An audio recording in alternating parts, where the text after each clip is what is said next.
மறைந்திடாதே. வானம் பூமியும் எல்லா நாமும் உம்மை மகிமைப்படுத்தும். முழங்கால்கள் யாமுடங்கும். உம்மரியணையின் முன் பெரியவரை போற்றப்பாடுமே.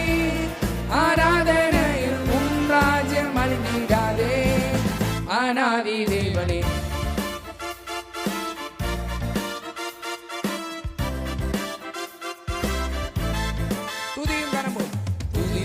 கனமும் மகிமை வல்லமை நீண்ட ஆயுசுள்ளவர்க்கே.